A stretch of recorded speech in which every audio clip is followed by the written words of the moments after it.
कृपया ध्यान देंगे 69th बीपीएससी प्रीलिम्स परीक्षा के लिए ये 250 वीसीएस जीएस सीरीज चलाए जा रहे हैं। इसमें काफ़ी महत्वपूर्ण प्रश्नों का संकलन किया जा रहा है, जो इस बार 69th बीपीएससी में प्रश्न आने की पूरी संभावना है। 68th बीपीएससी को ध्यान में रखते हुए ही हम टॉपिक को थोड़ा डिटेल में कर रहे हैं, इसलिए घबराने की आपको आवश्यकता नहीं है। एक कॉपी और पेन रखें, और जहां लगता है कि आपको अभी ये याद नहीं है अथवा आप बहुत अच्छे से रिकॉल नहीं कर पा रहे हैं, तो उसको तुरंत नोट करें और परीक्षा से पहले उसका बार बार रिवीजन करें। और ये काफ़ी सेलेक्टेड टॉपिक्स हैं, इसलिए इसका रिवीजन तो बार बार करें ही। आइए शुरू करते हैं। ध्यान दीजिएगा कि घर में जो दी जाने वाली लाइट होती है वो 5 एम्पियर से 15 एम्पियर के बीच की होती है। 5 एम्पियर की धारा को घरेलू और 15 एम्पियर की धारा को पावर लाइन कहा जाता है। हम जो बल्ब, ट्यूब, रेडियो, टीवी इत्यादि का उपयोग करते हैं, उसके लिए 5 एम्पियर धारा का उपयोग जो है इसमें किया जाता है। और 15 एम्पियर धारा का जो प्रयोग है वह हीटर में, आयरन में, रेफ्रिजरेटर में इत्यादि में किया जाता है। नाभिक के बारे में थोड़ा सा समझ लीजिए। नाभिक की जो त्रिज्या होती है वो 10⁻⁻12 सेंटीमीटर होती है, जबकि परमाणु की त्रिज्या 10⁻⁻8 सेंटीमीटर होती है। नाभिक का घनत्व जो है परमाणु के घनत्व से लगभग 10⁻12 गुना अधिक होता है, तो ये ध्यान रखने की आवश्यकता है। उसके बाद यहाँ ध्यान रखेंगे नियंत्रित श्रृंखला अभिक्रिया के बारे में। ध्यान दीजिएगा, नियंत्रित श्रृंखला अभिक्रिया जो होता है वह परमाणु रिएक्टर में यूज होता है, जबकि अनियंत्रित श्रृंखला अभिक्रिया जो है वह परमाणु बम बनाने में काम आता है, तो ये भी ध्यान रखना है आपको। उसके बाद 3 तरह के जो पदार्थ हैं, जैसे अनुचुंबकीय पदार्थ, लौह चुंबकीय पदार्थ और प्रतिचुंबकीय पदार्थ, यानी फेरोमैग्नेटिक, डायमैग्नेटिक और पैरामैग्नेटिक। यहाँ से प्रश्न पूछा जाता है। अनुचुंबकीय पदार्थ oxygen, sodium, potassium, aluminium, platinum और क्रोमियम है। लौह चुंबकीय में लोहा है, कोबाल्ट है, निकेल है। और प्रतिचुंबकीय में जल, हवा, हाइड्रोजन, अल्कोहल, सोना, चांदी, तांबा, सीसा, जिंक, बिस्मथ और एंटीमनी, ये पदार्थ हैं, तो इसका नाम आप ध्यान रखेंगे। नेक्स्ट है लिटिल बॉय। ध्यान दीजिएगा, ये प्रश्न बीपीएससी ने पूछे हैं। और फैटमैन, लिटिल बॉय क्या था? 6 अगस्त 1945 ईस्वी को अमेरिकी वायुसैनिक बमवर्षक विमान B-29 इनोला गे के द्वारा जो है हिरोशिमा पर जो बम गिराया गया था जापान में, वो उस बम का नाम था लिटिल बॉय।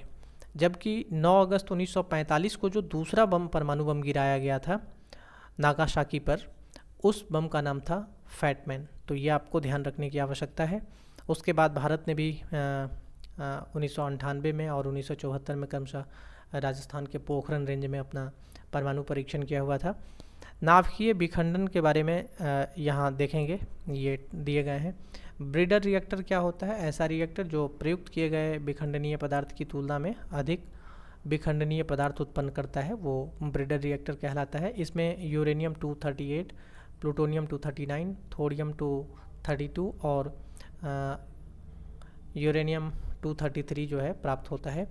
ध्यान देंगे, परमाणु बम, एटम बम जो है नाभिकीय विखंडन पर आधारित होता है। परमाणु बम को बनाने के लिए यूरेनियम 235, प्लूटोनियम 239 का प्रयोग किया जाता है। इसमें ये अभिक्रिया बार बार पूछा जाता है कि इसको किस अभिक्रिया के तहत बनाया जाता है, तो ये अनियंत्रित अभिक्रिया होता है जिसके तहत परमाणु बम का निर्माण होता है। प्रथम परमाणु बम जो है जे रॉबर्ट ओपनहीमर के द्वारा 1945 ईस्वी में बनाया गया था, तो ये भी ध्यान रखना है आपको। नेक्स्ट है, ये प्रश्न कई बार बीपीएससी ने पूछा है, प्रकाश विद्युत प्रभाव, फोटो इलेक्ट्रिक इफेक्ट।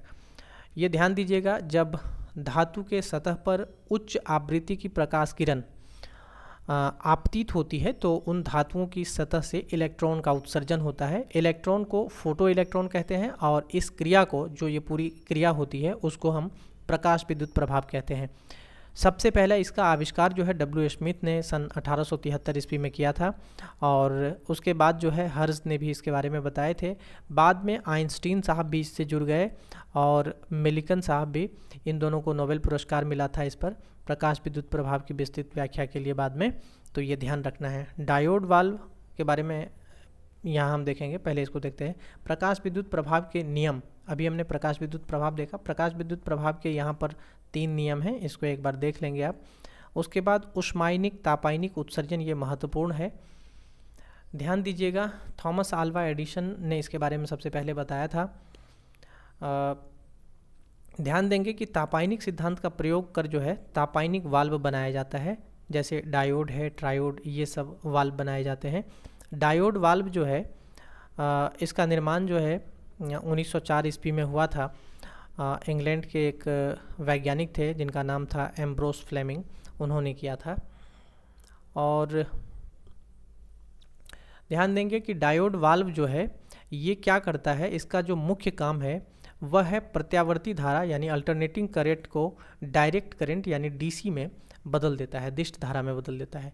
और ट्रायोड वाल्व जो है उसको ध्यान रखेंगे, ट्रायोड वाल्व का जो मेन काम है वह है एम्पलीफायर, ऑसिलेटर, ट्रांसमीटर, उसके बाद डिक्टेटर, इस सब में जो है इसका प्रयोग किया जाता है। ध्यान देंगे, ताप बढ़ाने पर यह प्रश्न बीपीएससी ने पूछा है, अर्धचालक की चालकता बढ़ती है परंतु चालक की चालकता जो है वह घट जाती है। तो ये ध्यान रखने की आवश्यकता है, अर्धचालक में ये वस्तु स्थिति होती है। अति चालकता या सुपर कंडक्टिविटी क्या होता है, इसकी खोज कैमरलिंग ओन्स ने किया हुआ था। ध्यान देंगे, अत्यंत निम्न ताप पर कुछ पदार्थ का विद्युत प्रतिरोध जो है वह 0 हो जाता है, इसे ही अति चालकता कहा जाता है, या इस गुण को जो है अति चालकता कहा जाता है। तो ये ध्यान रखना है आपको। और ये भी ध्यान रखेंगे कि कोई भी पदार्थ जिस ताप पर अतिचालक बनता है उसका क्रांतिक ताप वो कहलाता है। और अपद्रव्य के रूप में आर्सेनिक अथवा एल्यूमिनियम मिलाने से जो है अर्धचालक की चालकता काफ़ी बढ़ जाती है, ये भी ध्यान रखेंगे। तो ये आपका यहीं समाप्त होता है, लेक्चर 15 यहीं समाप्त होता है। धन्यवाद। फिर नेक्स्ट एपिसोड में देखेंगे, जो महत्वपूर्ण टॉपिक होगा उसको हम लोग देखेंगे।